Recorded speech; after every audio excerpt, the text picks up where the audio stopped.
Bon, je vais donc être le premier à intervenir dans la salle. Cette keynote est intitulée « Le Big Data expliqué à mon boss ». Je vais aussi dire « Le Big Data expliqué à un journaliste » parce que très sincèrement, j'ai beau avoir essayé de m'y intéresser, il y a plein de choses qui restent très très obscures pour moi. La première question que j'ai envie de vous poser, messieurs, parce que malheureusement c'est une keynote extrêmement masculine, c'est « Ok, le Big Data expliqué à mon boss ». Alors vous n'avez pas tous un boss ici, vous n'avez pas tous besoin de le convaincre que le Big Data est un enjeu. Il n'empêche, si vous deviez le faire en 3 mots, comment est-ce que vous vous y prendriez? Vous avez un micro, on va commencer par là, puis on va tourner dans l'autre sens. Alors moi je dirais, pour reprendre Catherine Barba ce matin qui parlait d'amour, je dirais que c'est d'abord pour recentrer sur le client, le Big Data, on peut faire ça dans l'astronomie ou dans la détection. Non mais là on va parler de des marketing. on est dans le marketing, ouais. on est d'accord. C'est d'abord l'amour du client. C'est d'abord tout savoir sur son client, en savoir le maximum, parce qu'en échange, le client, lui, souhaite avoir une relation, on l'a dit sur le social, quand on est fan, quand on like, on love une marque, on veut avoir beaucoup de relations avec elle, et à l'inverse, si on veut aimer son client, il faut avoir beaucoup d'informations sur lui. Plus on a d'informations sur lui, plus on va pouvoir l'aimer. Donc l'amour, ça commence bien. Attendez, je vous passe un micro, hop. Merci. Franck Poulain, s'il va marcher. Merci. Donc, voilà. le Big Data, Oracle. si j'avais à l'expliquer, c'est aujourd'hui une prise de conscience qu'une mine d'or d'informations est à notre disposition et qu'il faut aujourd'hui l'utiliser, la valoriser, effectivement, avec le client en son centre. Étienne Roy. Après l'amour et l'argent, le sexe. C'est un contrat de mariage. Moi, mon boss, c'est le patron d'un cabinet d'avocats. Alors, quand je dois lui expliquer à quoi ça sert aux avocats à vendre des prestations juridiques autour de la big data.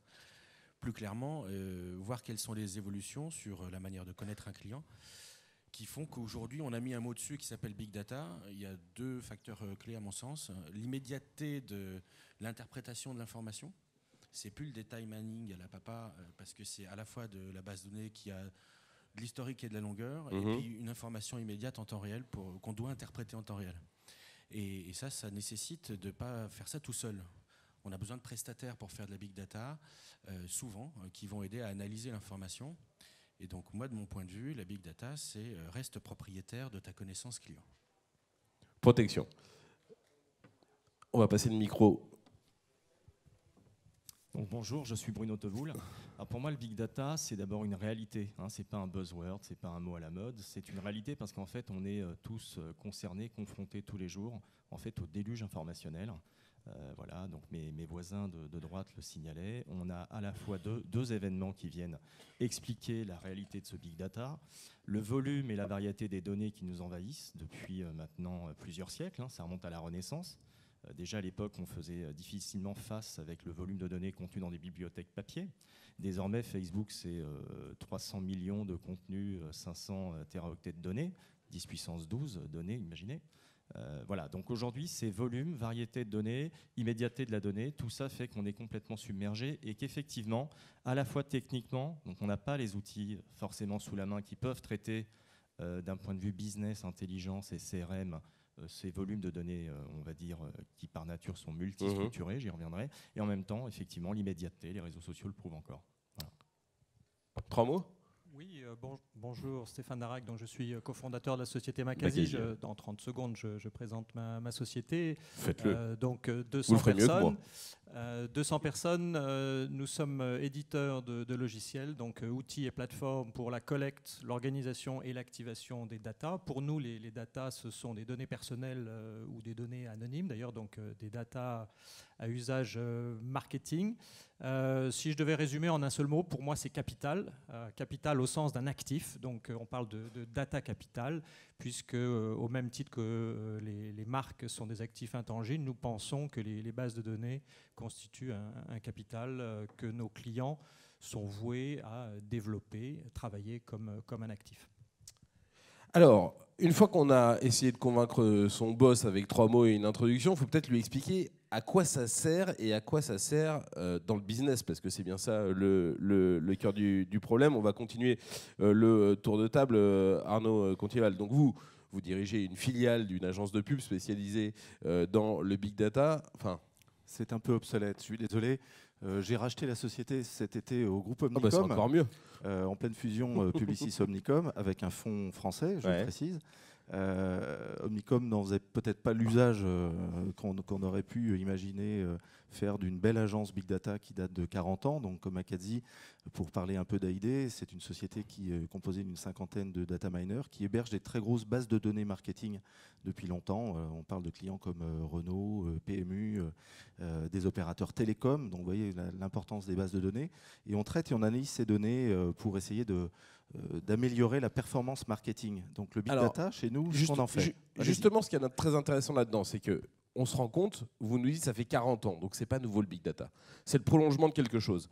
Et comment on va expliquer à des clients comme Renault, comme le PMU, qui sont peut-être pas forcément les plus à même à avoir conscience de cette révolution qui est en train de se passer, comment on va leur expliquer que c'est pas forcément une révolution, mais que c'est une nouvelle façon finalement de procéder? Alors d'abord, il faut voir qu'il y a quelques années, il y a 2 ans ou 3 ans maintenant, le Gartner, McKinsey ont publié des ouvrages en disant si vous ne faites pas du big data, vous allez être sous-performant, ceux qui en feront seront surperformants. Alors évidemment, tous les comités de direction et les COMEX des grandes sociétés sont descendus vers leur DSI en général, plus que vers la direction marketing, et ont dit vous n'en faites pas encore, comment ça se fait? Parce qu'on va être sous-performant, c'est le McKinsey qui l'a dit. Alors évidemment, depuis 2 ans, les 2 premières années ont été beaucoup dans l'évangélisation. Maintenant, on voit que toutes les grandes entreprises s'y sont mises. On entendait tout à l'heure une personne de la Société Générale qui disait on a commencé à faire un labo d'innovation dans le prédictif. Alors c'est une première, et avec du big data. Donc c'est une première tendance. Il y a des surperformants. On va parler quand même des pure players. Moi, j'ai traîné un peu mes guêtres dans la Silicon Valley pendant plusieurs années. J'ai travaillé aux côtés de Google. Alors évidemment, quand on traite 500 milliards de cookies par mois, on mesure tout. Et évidemment, on est quand même le leader. Évidemment aussi, tout le monde ne peut pas être Google. Donc une entreprise qui est une entreprise de retail comme nos clients par exemple, qui vient de créer des tas de médias digitaux, finalement, quand on est sur le mobile, l'iPad, le web ou le social. Facebook, etc. L'idée, c'est pour ses clients dans le marketing, c'est de récolter le maximum d'informations sur le client final pour pouvoir lui faire le Graal du one-to-one. Don Papers le dit depuis longtemps, mais on commence à pouvoir le faire. Une hyper-personnalisation, c'est-à-dire de faire la bonne offre. Mais vous leur dites, c'est finalement la facilitation de ce qu'il y avait avant. C'est l'accélération de ce qu'il y avait avant. C'est quoi comme prolongement? Parce qu'ils peuvent vous dire aussi, oui, bah, en fait, moi, j'étais très bien comme ça. C'est vrai, je prends un exemple très concret. Alors, il y a des gens d'une enseigne pour laquelle on travaille, que je n'ai pas cité, qui avaient des tas de silos informationnels. Donc, on a commencé par faire un référentiel client unique. Un référentiel client unique, c'est quand on est dans le monde physique et qu'on crée des médias digitaux, en général, on crée ça dans des silos. Et puis le client, lui, il regarde l'enseigne comme étant un seul endroit. C'est-à-dire qu'il va sur le web, il va dans le point de vente, il va sur le mobile, et à chaque fois, il s'identifie d'une manière différente. Donc l'idée, c'est d'abord de réconcilier la vision du client sur l'ensemble des points de contact de l'enseigne. Bruno Tauboulou, moi j'avais une autre question.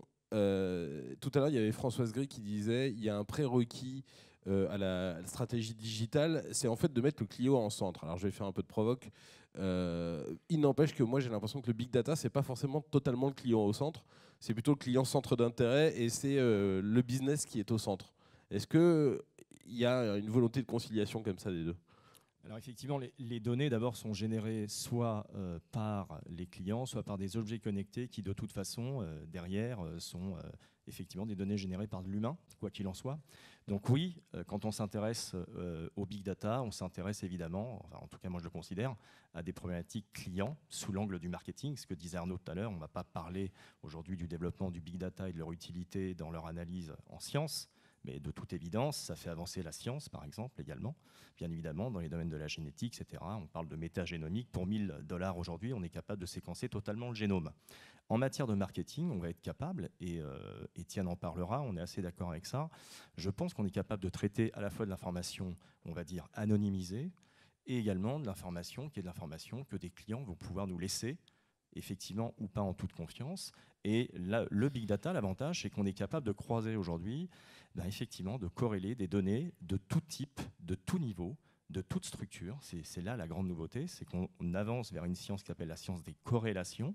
Et c'est possible parce que les clients aujourd'hui, eh bien oui, produisent de plus en plus de quantité d'informations. Oui, mais ça, ils n'en ont pas forcément conscience. Comment on fait pour essayer de nous convaincre, nous, que finalement, donner nos données, consciemment ou inconsciemment, on en parlera tout à l'heure avec vous, finalement, c'est pour un plus grand confort dans la pub que l'on reçoit, dans les offres dont on est abreuvé dès qu'on ouvre une page Internet ou une page Facebook aujourd'hui. Oui, effectivement, et je pense que pour y répondre, il faut se mettre à la place de l'internaute et mesurer en fait la valeur que ça peut apporter et que les corrélations dont on parle peuvent apporter et la mise en connexion des différents canaux. Moi, je suis un grand utilisateur d'Air France et j'apprécie beaucoup le service d'Air France dans les avions, mais également j'apprécie beaucoup en fait le fait que lorsqu'on prend contact avec un call center, par exemple, pour changer de billet d'avion, le lendemain, lorsqu'on sera dans l'avion dans lequel on n'est pas prévu d'être, on va être accueilli par une hôtesse qui s'assurera qu'on a bien eu réponse à cette demande. Et on aura peut-être ensuite un email qui demandera bon, comment s'est passée votre expérience. Et pour moi, elle est là la vraie valeur. Parce que vous avez la carte super VIP. Non, je l'ai pas. C'est parce que simplement, je pense que Air France a compris qu'il y a différents canaux. C'est la même personne de l'autre côté, hein, c'est le même client, mais il va contacter la société, il va avoir des points de contact avec la société à différents niveaux. Et il faut qu'il y ait cette continuité. Et ça crée un attachement à la marque et ça amène un ROI, mais ce n'est pas la seule mesure. C'est ça en fait qui me paraît également important dans ces sujets de data, c'est que nos clients doivent investir. C'est un investissement dans la durée et ce n'est pas un investissement sur lequel on va avoir un ROI immédiat. On peut l'avoir parce que c'est un investissement qui peut venir en substitution d'autres canaux, et je pense au retargeting. Plutôt que de le confier à un partenaire externe, vous pouvez vous équiper avec la technologie qui, grâce à la donnée que vous avez collectée, va vous permettre de refaire vous-même votre targeting, donc il y a un ROI immédiat, mais c'est également dans la durée de créer de la valeur, et c'est la référence que je faisais à cet actif intangible, ce capital data, et ça c'est un point fondamental et c'est un point stratégique, et c'est pour ça que ça touche les directions générales, et c'est pour ça qu'il est important, je pense, d'avoir un discours qui soit compréhensible à tous les niveaux dans l'entreprise. Franck Poulain, on parle de ROI, on parle de création de valeur, etc. Est-ce que ça a un coût absolument démesuré? Est-ce que c'est un véritable investissement très important pour des entreprises que de se mettre à la big data aujourd'hui? Aujourd'hui, je dirais qu'on est au début de la vague. On passe vraiment de la théorie, de la pédagogie aux pratiques. Pourquoi? Parce qu'il y a cette explosion de volume, de données qui arrivent, de données structurées et non structurées. On a le digital, on a le machine to machine, on en a parlé. Hein. Aujourd'hui, on a 20 milliards d'appareils qui sont interconnectés. En 2020, c'est 50 milliards d'appareils qui seront interconnectés et qui vont nous fournir de la donnée. Un bon exemple, hein, c'est l'Internet des objets, etc. On va tous être touchés dans quelques mois par les compteurs électriques EDF Linky qui vont interagir avec je dirais, le domicile et qui vont permettre bien de récolter des données de production, d'optimisation, mais également de données de marketing pour quelque part adresser une meilleure offre à chacun d'entre nous. Donc on est vraiment à ce début-là. Aujourd'hui, c'est 70% des entreprises depuis 2013 qui disaient ne pas avoir de projet Big Data en tête. 10% en ont déjà et on voit la vague grandir. Aujourd'hui, donc pour répondre à votre question, on est dans des phases d'expérimentation. On passe de la recherche fondamentale à la recherche appliquée. Et c'est là où des acteurs comme Oracle amènent quelque part une industrialisation autour de ces problématiques pour permettre de mettre à disposition des solutions qui vont être pré-packagées, pré-usinées et permettre d'aller directement au centre du besoin fonctionnel, du besoin métier qu'on veut adresser à travers la problématique Big Data. Donc en fait, l'offre, elle est en train de se construire aujourd'hui. Elle n'existe pas totalement. Elle est en maturité. Elle est au en cas par maturité. cas. On est, encore une fois, hein, aujourd'hui, au niveau des entreprises françaises, selon IDC, c'est 10% des clients français, des entreprises françaises qui ont des projets Big Data. C'est 1% qui voyaient un projet Big Data en 2013 et c'est 70% aujourd'hui qui réfléchissent. Arnaud Contuval, vous avez la même expérience? Alors, il y a deux grandes familles de techno Big Data. Il y a les sociétés comme celle de mon voisin qui ne faisaient pas de Big Data, mais qui faisaient de la data depuis très longtemps et qui ont acheté, comme toutes, hein, IBM, SAP, Oracle, même Teradata, qui faisait quand même beaucoup de data, a acheté une société, donc très chère d'ailleurs dans la Silicon Valley pour la plupart. Et puis il y a, on va dire, le monde de l'open source. Le monde de l'open source qui est, on va dire, le monde Hadoop, qui est fortement utilisé, qui a été créé par Google et Yahoo pour faire simple et qui est disponible pour tout le monde. Vous pouvez aller demain aller chercher de l'information et puis utiliser des programmes. La difficulté de ça, c'est de pouvoir assembler le puzzle d'une technologie big data pour en faire les bons usages. Parce que si je prends l'exemple qui nous intéresse plus sur le data mining de SAS versus R, qui est la grande tendance aujourd'hui, vous pouvez regarder R ou R Révolution. Aujourd'hui, les gens qui sortent de l'école, et j'ai une deuxième casquette, autre le président d'AID, mais qui est de défendre la profession qui est dans la salle à travers le syndicat national de la communication directe, dont je reparlerai. On a une filière sur laquelle il est difficile de recruter. Je pense que vous témoignerez tous que c'est difficile de recruter des gens compétents. Donc on essaye d'évangéliser pour que ces gens-là deviennent des bons sachants. Alors SAS et R, SAS il y a 400 fonctions, R il y en a plusieurs dizaines de milliers. Alors aller chercher la bonne fonction pour faire le bon usage, c'est pas simple. Et donc il faut des prestataires comme nous pour le faire, évidemment. Et c'est là que vous intervenez. La question que je pose, elle est, sur la valeur et sur l'investissement, elle est importante parce que si je vais expliquer le big data à mon boss, il va me dire à un moment, t'es bien gentil, j'ai compris à peu près à quoi ça servait, mais combien ça va me coûter cette histoire et combien ça va me rapporter? Alors, sur les coûts, je ne vais pas trahir de grands secrets puisque j'ai des camarades autour de moi qui mènent des projets sous forme dits de POC, donc plutôt des projets à prouver leur efficience. On peut démarrer aujourd'hui dans une entreprise à moins de 50 000 € la mise en place effectivement d'une solution. On peut rentrer dans le détail, packagée, comme le disait Arnaud, à partir notamment de 2 technologies qui ont été développées par des petites startups. Donc Hadoop, effectivement, développé par Yahoo. C'est une plaisanterie. Et puis MapReduce, qui est leur algorithme qui permet de crawler tout ce que vous pouvez imaginer, de traiter de façon parallélisée les données de façon massive. Voilà. À partir de là, nous, on est capable, alors je ne l'ai pas dit, mais je rejoins un groupe spécialisé en France et même maintenant dans le monde qui s'appelle Kerus, qui vient de l'univers effectivement business intelligence classique et qui a développé une offre et une méthodologie qui nous est propre dans l'univers du Big Data Analytics. Donc on est capable aujourd'hui de proposer à des clients des solutions clés en main, tant en termes de méthodologie d'accompagnement et de delivery de projet au sens technologique. Voilà. Donc oui, on est capable, pour vous répondre, Jérôme, de créer de la valeur. Donc juste un point, mon voisin de tout à l'heure parlait effectivement de retargeting et donc de l'utilisation du Big Data dans l'univers plutôt de la publicité. Ouais. J'ai l'année dernière écrit un bouquin et sur lequel j'avais mis le point, enfin un point d'honneur à l'absolu marketing. Absolument, sur lequel je parlais moi de big ads, le déluge aussi publicitaire, c'est important. Et donc pour faire rapidement le lien avec la valeur, aujourd'hui on est capable justement grâce à ces solutions de faire de l'hyper personnalisation et d'être capable d'être de plus en plus en accord finalement avec les besoins et les desiderata de nos clients et donc d'arrêter de les inonder de publicités qui n'ont ni sens, ni valeur, ni fonction. Donc je pense que ça c'est important. Et le deuxième point, c'est la connaissance client qu'on est capable d'enrichir parce qu'on va pouvoir complètement enrichir le CRM de l'entreprise classique, structurée, avec des connaissances dites non structurées, qui n'avaient pas la possibilité jusqu'à présent d'être contenues dans des bases de données Oracle, MySQL, etc., etc. Alors on va revenir à la question juridique dans une seconde, parce que c'est un grand pan de la question du Big Data aujourd'hui. Juste avant, Stéphane Larac, est-ce que finalement l'objectif ultime de la Big Data, c'est de faire que moi, consommateur, je ne subisse plus la pub ou je ne subisse plus l'offre marketing qu'on m'envoie, mais que je m'amuse avec, que j'y trouve du plaisir? Oui, effectivement, c'est ça l'objectif ultime. Je rejoins ce que disait mon voisin. L'objectif, c'est d'une communication directe, la plus personnalisée possible et en temps réel, puisque finalement, c'est ce que nous permettent les outils aujourd'hui. On parle de technologies d'automatisation. Donc, on utilise ces données. On les organise, on les segmente, on ajoute de la valeur, donc on a parlé d'algorithmes, etc. Et puis en sortie, il faut aller communiquer sur différents canaux en temps réel et de façon la plus personnalisée possible. Donc l'objectif de cette personnalisation, c'est de répondre aux attentes des internautes, de les anticiper, de le faire en bonne intelligence, parce que finalement, si on ne le fait pas en bonne intelligence, on tuera cette poule aux œufs d'or. Donc l'idée, c'est d'aller en fait à l'envers et peut-être même à terme de redonner la main aux internautes. J'ai vu une étude récente aux États-Unis où on estime que chaque internaute a un capital data qui lui appartient, qui est propre, donc les données qu'il possède et qu'il est prêt à communiquer à ses prestataires, qui représentent entre 3 et 5 000 $ par an. Donc ce sont des montants très importants. Et donc dans ce partage de la valeur, il est important de penser à l'internaute qui finalement est la clé de tout ça. Donc les outils permettent cette personnalisation, de travailler en instantané et d'ajouter de la valeur.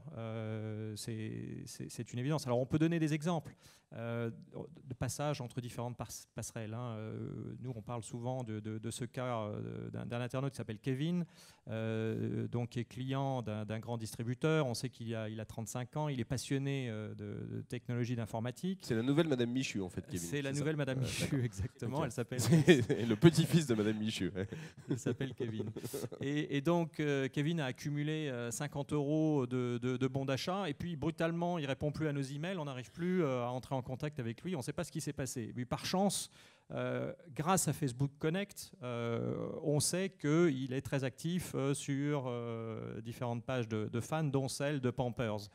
Et puis voilà, on en déduit automatiquement. Donc là, c'est l'importance des outils, de l'algorithme, etc. Et on va lui faire une proposition, puisque voilà, un heureux événement s'est produit dans sa famille et qui a changé donc la dynamique de consommation. Et il va utiliser les 50 € de bons de commande qu'on va lui proposer par un canal média. Donc là, on tombe dans les métiers de real-time bidding, RTB, où on est en mesure de lui envoyer donc une bannière personnalisée en temps réel où on l'a reconnue et on va lui faire cette proposition. Donc voilà, la proposition de valeur, elle est là et elle doit être reconnue par l'internaute, c'est une évidence. Bon, sinon, je rejoins ce que vous dites sur le coût des investissements. Effectivement, on peut commencer à 50 000 €, mais ce qui est très important, effectivement, c'est quel est le retour sur investissement immédiat qu'on peut avoir et la création de valeur dans la durée. Juste une anecdote, mais qui est très intéressante. L'un de nos clients, donc, est un des leaders de la télécom mondiale. En 2 ans, après avoir testé ce genre d'approche, donc collecte des données et achat en temps réel intelligent sur le média RTB, a basculé 100% de ses budgets digitaux médias sur le RTB. Donc ça prouve bien que ça marche. Alors, tout ça, c'est très bien, mais on a bien compris que pour qu'il y ait big data, il faut qu'il y ait data, et les data, elles nous appartiennent. C'est notre vie que l'on met n'importe où, sur n'importe quel site web. Dès qu'on s'inscrit quelque part, on laisse notre nom, notre adresse, notre date de naissance, notre numéro de téléphone, combien on a d'enfants, etc. etc. On est Étienne Drouard, alors vous êtes avocat spécialisé dans la propriété intellectuelle, cabinet K&L Gates, c'est ça. On est dans un pays qui adore le principe de précaution, qui adore protéger beaucoup plus que les autres la vie privée. Je ne dis pas que c'est un mal ou que c'est un bien, il n'y a pas de jugement de valeur là-dedans.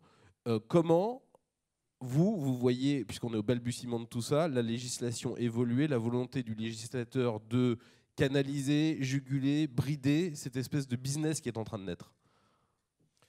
Pas plus que pour l'email marketing, la big data est un danger en soi.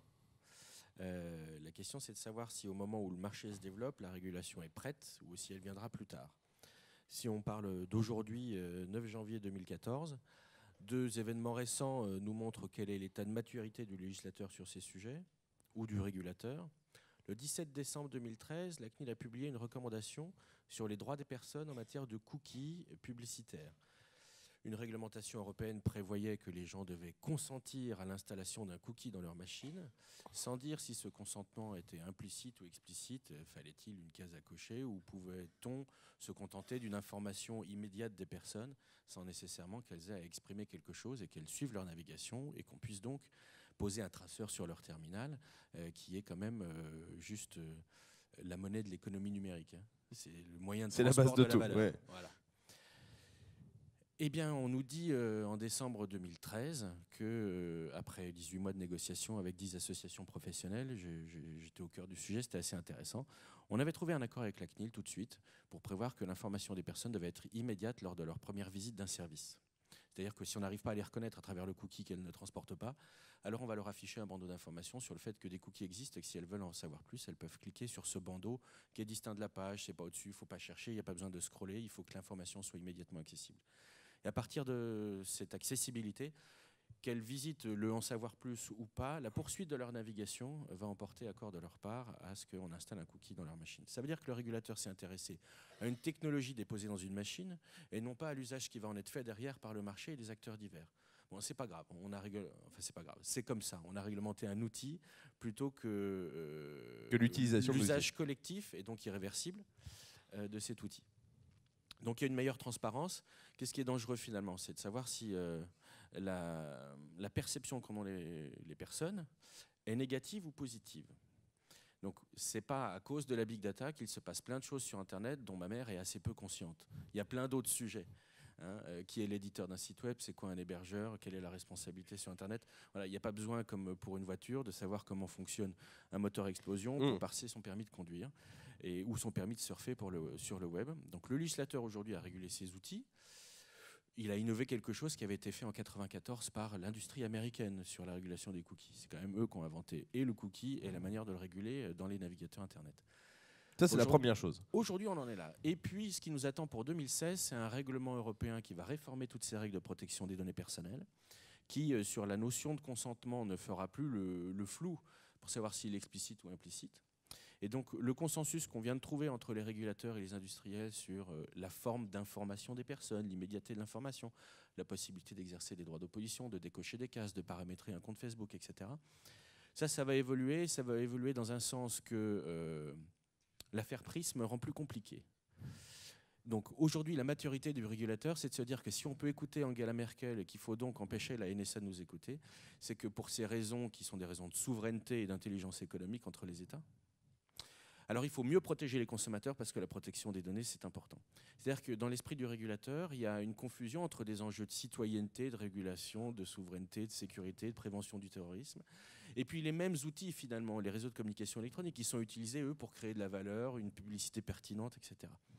Ce niveau de maturité, à partir d'informations qui sont publiques, parce que mon nom, mon prénom et ma date de naissance, a priori, c'est quand même pas un truc, c'est pas un truc totalement top secret. Il y a une autre information qui est publique, mais vous le saviez pas, c'est toute l'information transportée par un réseau parce qu'elle est inhérente aux moyens de communication. L'adresse IP, la page que vous venez de visiter et le cookie dans votre machine. Cette information, vous ne savez pas qu'elle est publique, mais elle est juste disponible. Donc aujourd'hui, c'est une question pour la régulation d'ergonomie des droits des personnes. C'est à combien de clics ils sont d'une possibilité de s'exprimer. Et là, on a deux approches. Une approche américaine qui était contractualiste, il faut que les gens consentent, c'est-à-dire qu'il faut lire 95 pages pour vouloir accéder à un service. Et puis une approche d'ordre public européenne qui était qu'il faut protéger les gens malgré eux. La seule synthèse possible de ces deux approches, c'est que les outils soient disponibles et qu'on sache à peu près quel niveau de protection par défaut on voudrait installer dans les outils. Pour les marketeurs, ce n'est pas très compliqué de savoir quelle est la bonne régulation. C'est quand on va créer de l'insatisfaction et de la peur. Avec le relais médiatique, avec une affaire qui n'aurait rien à voir, telle que l'affaire Prism, c'est là qu'on trouve finalement l'équilibre entre la satisfaction du client et sa crainte pour sa vie privée.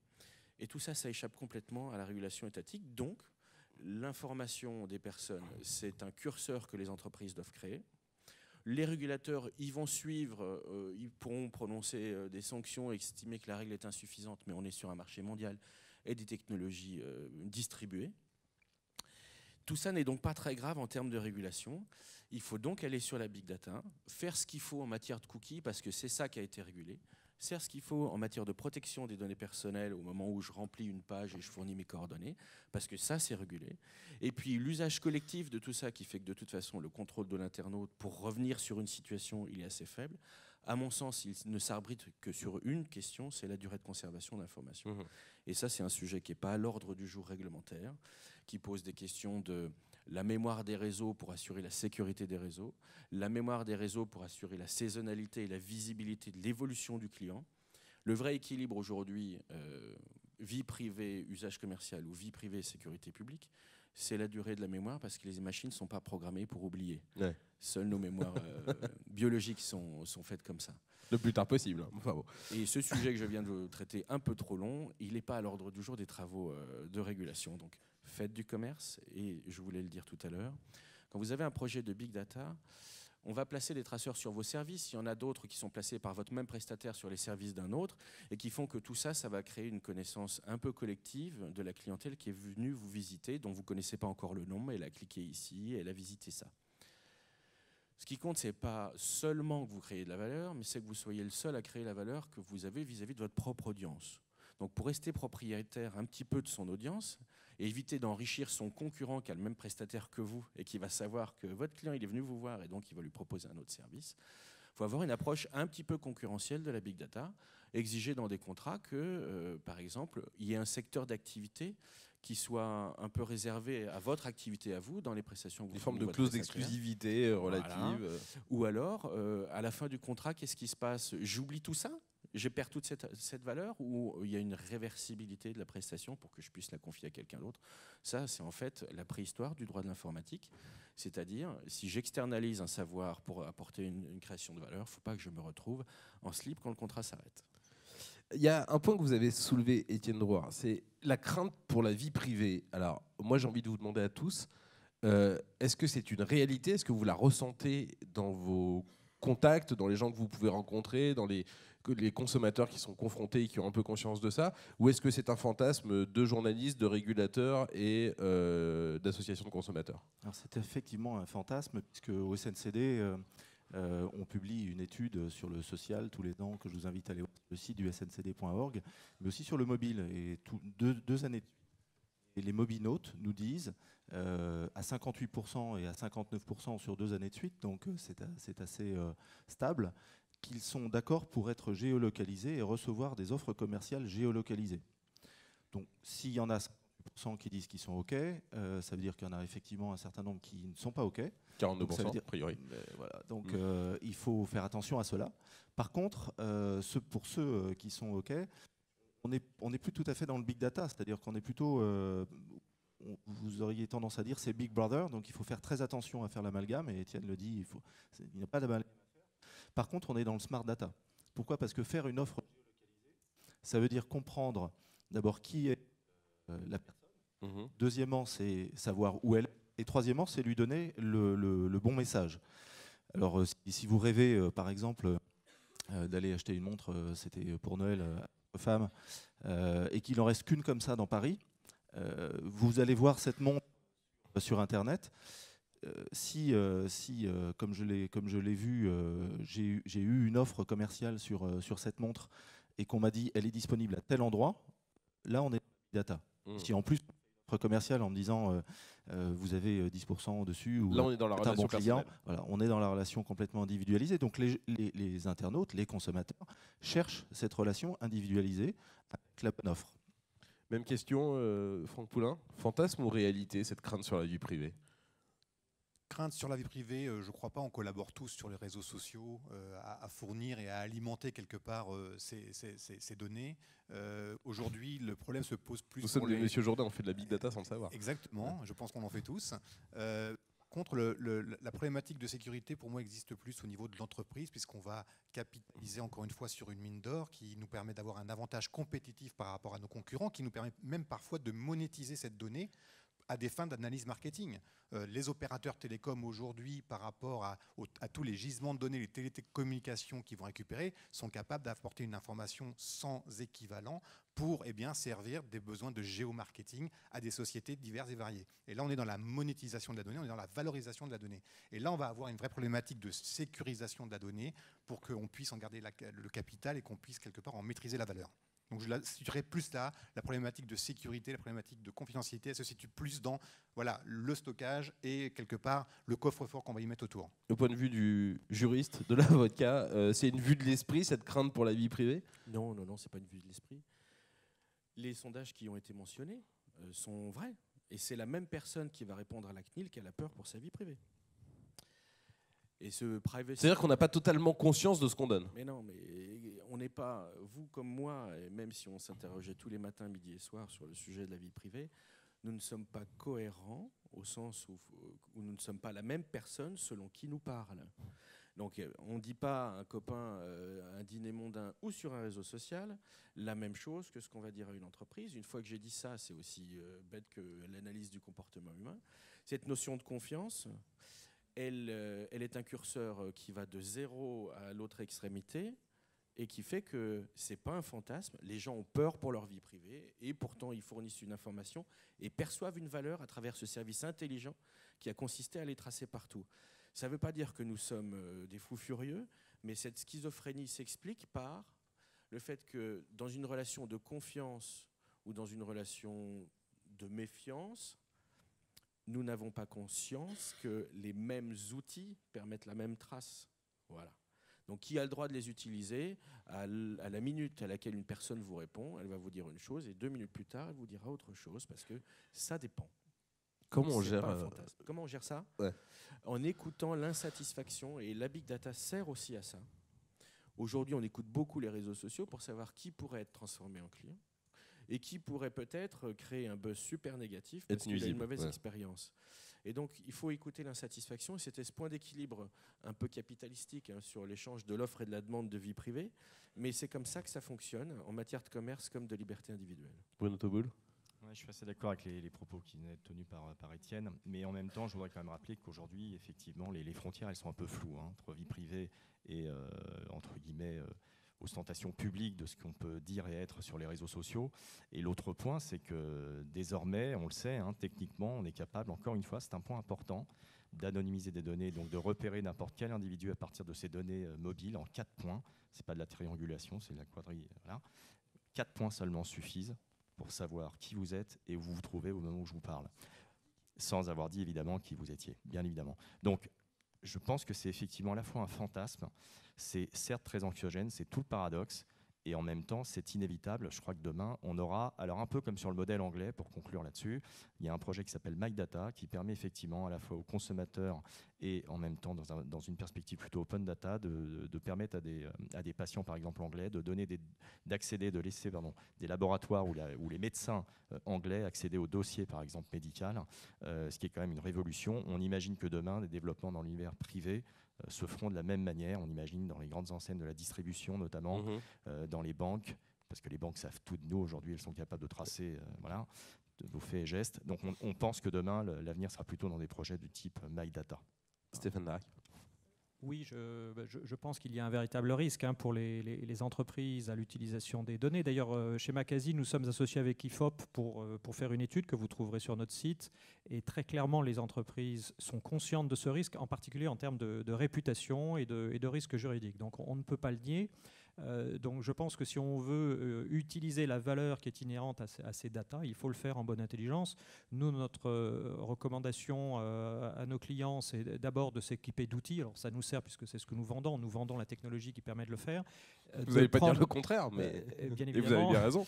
De prendre les conseils de juristes. Et je pense que la dimension juridique est fondamentale et respecter le cadre juridique et même aller au-delà me paraît très important pour donc sécuriser cette valeur. Et le troisième élément qui me paraît très important, c'est les aspects de stockage des données.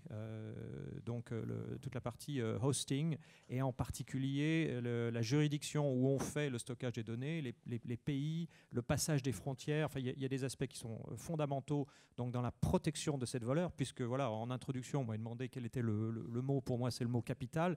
Et si on veut protéger ce capital dans la durée, il y a de la technologie, il y a du juridique et il y a une dimension hosting, à mon sens, qui est fondamentale et il faut remplir ces 3 cases pour créer de la valeur. Bon, ça va déjà être l'heure de conclure. Comme conclusion, on va refaire un petit tour de table. Moi, j'ai l'impression que le mot-clé, en fait, c'est pédagogie aujourd'hui. Et pour en revenir à l'idée de « j'explique ça à mon boss », je vais lui dire « c'est utile ». Et en même temps, il pourrait me répondre « ouais, mais c'est un peu un marché de dupes » parce que finalement, tout à l'heure, on parlait des réseaux sociaux, de leur utilité qui permettent de donner la liberté de parole à n'importe qui et de dire du bien ou du mal d'une marque, d'un service, etc., etc. Et en échange de ça, je récolte un nombre de données incroyables qui ensuite vont me servir. Alors, est-ce que c'est un marché de dupes ou pas, la big data ? Alors, pédagogie, oui, mais je dirais d'abord innovation. Si on prend le big data par l'angle le plus simple qui est de commencer à utiliser un jeu de données qu'on n'avait jamais utilisé, par exemple les données de mobile, les données de géolocalisation, les données de service client, des choses qui ne sont pas forcément très souvent utilisées dans les systèmes de production. On peut effectivement, pour un ticket d'entrée très, très light, commencer par quelque chose. Donc l'idée, c'est de rentrer par un sujet qui n'avait pas été abordé avant en lui donnant un prisme qui va être innovant. Ça peut être sur le social, par exemple. Toutes les entreprises que je vois qui ont fait ça n'ont pas besoin de mobiliser 200 statisticiens et des millions d'euros pour le faire. C'est quelques dizaines de milliers d'euros, c'est 1 ou 2 personnes. Et si effectivement il y a une logique de ROI avec de la mesure et puis quelque chose qui est gagnant, on va pouvoir faire de manière incrémentale des nouvelles choses. Le Big Bang, j'ai vu un tweet, il ne faut pas faire le Big Bang dans l'informatique et on ne remplace pas tout ce qu'il y avait déjà par quelque chose d'autre. Là, on est bien dans l'idée du prolongement. On est dans le prolongement, on utilise des nouvelles technos, elles sont disponibles, elles sont pas très coûteuses, il faut juste tester et la logique de test and learn, c'est quelque chose par ailleurs en temps de crise qui est en plus avec le meilleur ROI possible. Franck Paulin ? Non, aujourd'hui on est au-delà de la pédagogie, on l'a vu, on a des cas d'usage maintenant qui sont nombreux qui sont dans différents domaines, qui touchent même à la sécurité ou à des besoins sanitaires. Donc aujourd'hui, c'est une réalité. Ça s'illustre à travers des volumes qui explosent, à travers une vitesse d'acquisition et de restitution et d'exploitation de la donnée qui est très importante, et puis une variété de données qui peut émaner des réseaux sociaux, des machines, et j'en passe. Donc c'est la règle des 3 V. Le challenge aujourd'hui, il se situe à mon sens autour de 2 V supplémentaires, donc la règle des 5 V. C'est la véracité de l'information, être capable de s'assurer de la véracité de l'information qu'on récolte sur ces différents canaux, et puis de la valeur qu'elle apporte à l'entreprise et de la valeur qu'elle apporte évidemment aux clients. Étienne ? Moi, je ne suis pas sûr qu'il faille toujours voir une théorie du complot. Les outils ils existent. Moi non plus, même si c'est très à la mode. Voilà. Les outils ils existent. Il y a des gens qui font de la valeur avec, et pas seulement des prestataires, leurs clients aussi. Et c'est pas d'aujourd'hui que des personnes qui ont une traçabilité de leur activité vont pouvoir être marketées mieux avec un meilleur taux de transformation. À travers cette question du marché de dupes et puis le titre, je me souviens en 98 d'une présentation à Bercy où c'était les sites internet expliqués à mon boss. Ouais. Pourquoi faut-il convaincre votre chef d'entreprise d'avoir un site internet ? On lui a peut-être posé la même question en 2006, pourquoi faut-il avoir une application mobile ?